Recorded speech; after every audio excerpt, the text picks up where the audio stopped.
Chama cha Sauti ya Umma kwa kifupi SAU walituletea taarifa kwamba wanataka kufanya mkutano mkuu wa kuchagua viongozi wa kitaifa kwa sababu muda wao umekwisha, na kuteua wagombea urais wa Jamhuri ya Muungano wa Tanzania na urais wa Zanzibar. Kwa mujibu wa sheria ya vyama vya siasa ni kwamba mgombea urais wa Jamhuri ya Muungano wa Tanzania lazima ateuliwe na mkutano mkuu, na mgombea urais wa Zanzibar anaweza akateuliwa na mkutano mkuu au anaweza akateuliwa na mkutano wa halmashauri kuu ya chama cha siasa. Kwa hiyo leo ndo wameandaa mkutano wao huu, wanafanya mkutano wao leo tarehe 28 Mei 2025, na wamejiandaa vizuri kama mmeona. Sasa hivi wanaendelea na uteuzi wa kupiga kura kwa ajili ya uteuzi wa mgombea urais wa Zanzibar. Kwa hiyo hili ni takwa la kisheria, na kabla yao kuna vyama vimetangulia kufanya uteuzi wa wagombea. Wameshafanya CCM, wameshafanya NCCR Mageuzi, wameshafanya NLD, wameshafanya UPDP, na hivi sasa ofisi ya msajili wa vyama vya siasa tuna ratiba pale ya vyama vya siasa vilivyobaki kufanya uteuzi wa wagombea, isipokuwa wale ambao walisema wenyewe kwamba hawatoshiriki uchaguzi. Kwa hiyo tuna vyama 18 pale wameshatuletea taarifa watafanya uteuzi wa wagombea, na sisi ofisi ya msajili wa vyama vya siasa ni wajibu wetu wa kuja kuangalia katika uteuzi wao wagombea na kuchagua viongozi wa vyama wanafuata sheria ya vyama vya siasa, wanafuata katiba yao, wanafuata kanuni zao. Kwa hilo ndio jambo la msingi ambalo linatokea hivi sasa. Na ofisi ya msajili, ni vitu gani ambavyo huwa mnavizingatia zaidi mnapokuja kwenye mikutano kama hii, hasa kwenye swala la uteuzi wa wagombea? Asante sana.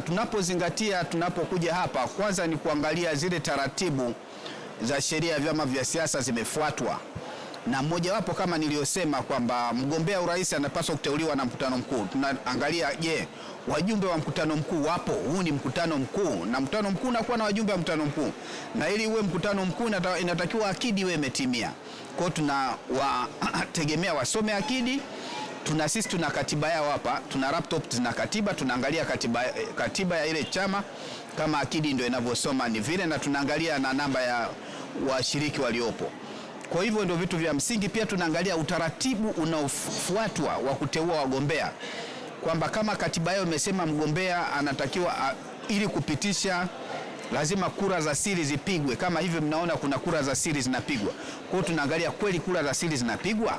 Kwa hayo ndio mambo tunaangalia ule utaratibu wa kikatiba na kanuni za chama husika zinafuatwa. Kama hazijafuatwa, basi mnawaambia kile chama kwamba huo utaratibu haujafuatwa, kwa hiyo inabidi wafanye tena. Hivi ni sawa chama cha siasa kushiriki uchaguzi au kuto kushiriki uchaguzi? Kushiriki uchaguzi, sheria ya vyama vya siasa kifungu cha 3 imetafsiri chama cha siasa ni nini. Nasema chama cha siasa ni kikundi cha watu wenye lengo la kuchukua dola kupitia uchaguzi. Kwa hiyo ina maana lengo kuu la chama cha siasa ni kuchukua dola, na unachukuaje dola? Kupitia uchaguzi. Sasa kama hushiriki uchaguzi, ina maana wewe sasa unapoteza ile ladha ya kuwa chama cha siasa. Lakini sheria ya vyama vya siasa haijasema ni lazima kushiriki uchaguzi, haijasema hivyo. Kwa chama cha siasa kinashiriki uchaguzi kwa kuangalia malengo yake, kwa kuangalia muktadha wa wakati huo, kama kina umuhimu wa kuweka mgombea urais, kama kina umuhimu wa kuweka wagombea. Kuna chaguzi zingine ndogo, kuna vyama vinashiriki, vingine havishiriki. Kwa hata katiba yetu haijasema kwamba ni lazima ushiriki. Kwa kushiriki uchaguzi ni hiari ya chama, ingawa ni muhimu. Kwa chama kinaweza kusema hakishiriki, vingine vinashiriki na uchaguzi unaendelea. Na chama cha siasa kisiposhiriki uchaguzi haifanyi uchaguzi kutokuwa halali, kwa sababu sio lazima wewe ushiriki, wenzako watashiriki tu. Kwa hiyo uchaguzi, wewe usiposhiriki uchaguzi unaendelea. Na nyinyi mnafahamu kwamba tarehe 26 Machi nakumbuka 2016 kule Zanzibar kuna chama kulikuwa na uchaguzi wa marudio. Kuna chama kikasema sisi hatushiriki huo uchaguzi, lakini uchaguzi uliendelea, vyama vingine vilishiriki. Kwa hiyo kutoshiriki uchaguzi ni maamuzi yako wewe, chama cha siasa, ila kitu ambacho hakiwezekani ni kuzuia uchaguzi. Huwezi kuzuia uchaguzi kwa sababu uko kwa mujibu wa sheria. Kwa hiyo ukisema unazuia hapo, unavunja sheria, na ukivunja sheria utachukuliwa mkondo, nani, sheria itachukua mkondo wake. Mpaka sasa ni vyama vingapi vya siasa vimesema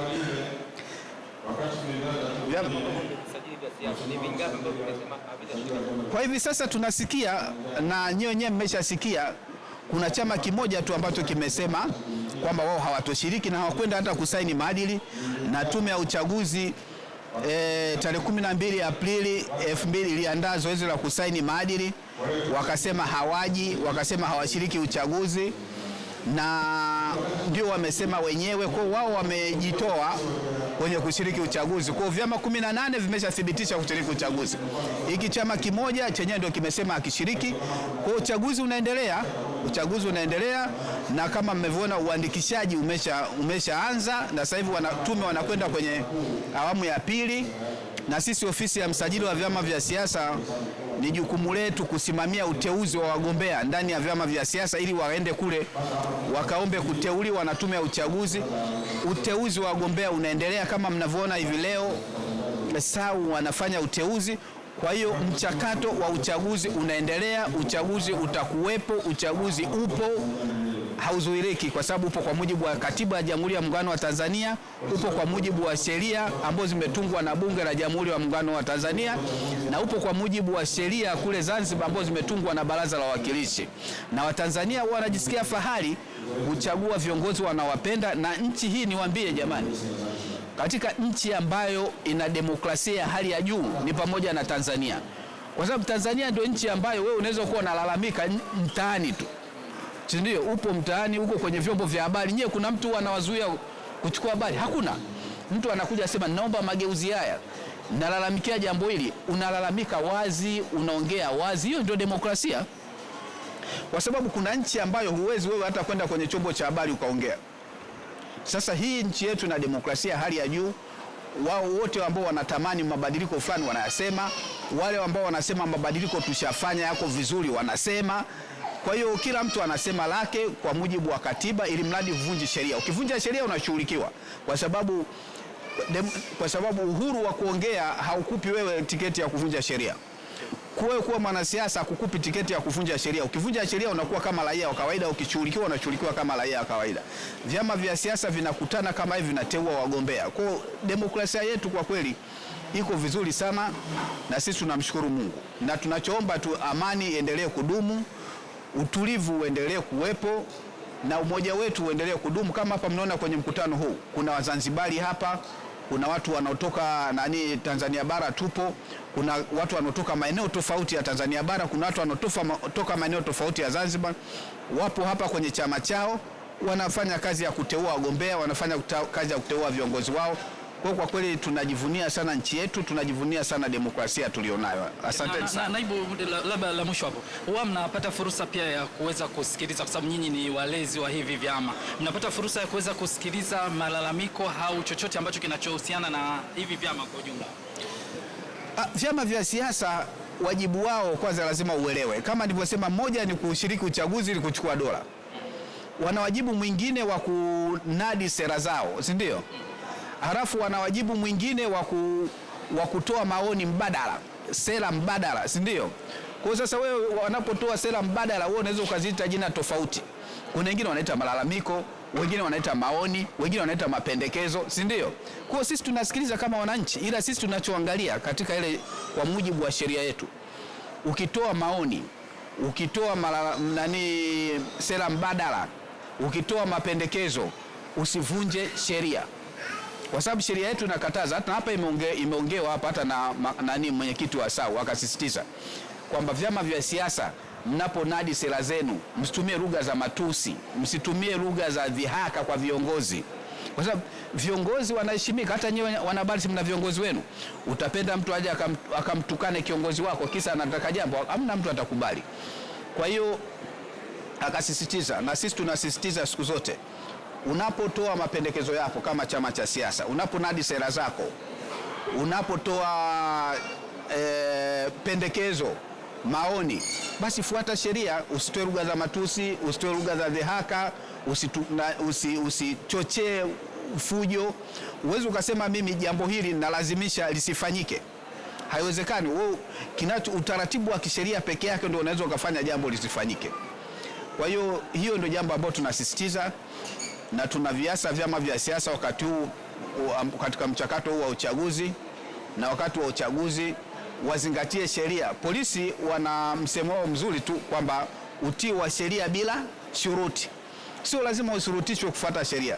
Hata majumbani kwetu kule tunapenda sana mtoto ambaye halazimishwi kuwa na nidhamu, si ndio? Akija wageni anawaamkia, akila sahani anaitoa anapeleka jikoni. Na sisi kama wazazi, ofisi ya msajili wa vyama vya siasa, tunaovilea hivi vyama vya siasa 19, tunawaasa kwamba watii sheria bila shuruti, kwa sababu bila utii wa sheria demokrasia inakuwa haiwezi kufanya kazi vizuri, kwa sababu ile demokrasia imewekwa kwenye misingi ya kisheria kwamba lazima unapofuata sheria hizi, ukizifuata basi kutakuwa na amani, ukizifuata basi kutakuwa na utulivu, ukizifuata basi kutakuwa na umoja, na kunapokuwa na amani ndio unafanya uchaguzi.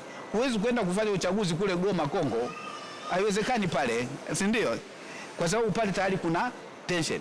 Kwa hapa amani yetu ni wafanya na uchaguzi kama hivi tunaongea na waandishi wa habari. Hata nyumbani kwako, kila mtu anaomba nyumbani kwake kuwe na amani, ndio mpange mambo ya maendeleo nyumbani, si ndio? Sasa na sisi tunasisitiza kwamba taifa letu liendelee kuwa na amani, umoja wa kitaifa tuendelee kuhudumisha, na tuendelee kuwa na utulivu, basi tutaendelea kuwa na demokrasia. Hakuna nchi ambayo imefikia kiwango ambacho nasema kila mwananchi kasema sasa nalala usingizi, kila kitu imelizika, kwa sababu binadamu wanaruka kila mmoja kutaka lake, si ndio? Hata huko Ulaya huko ambao wana demokrasia ya miaka 200 kuna wengine wanataka la kwake.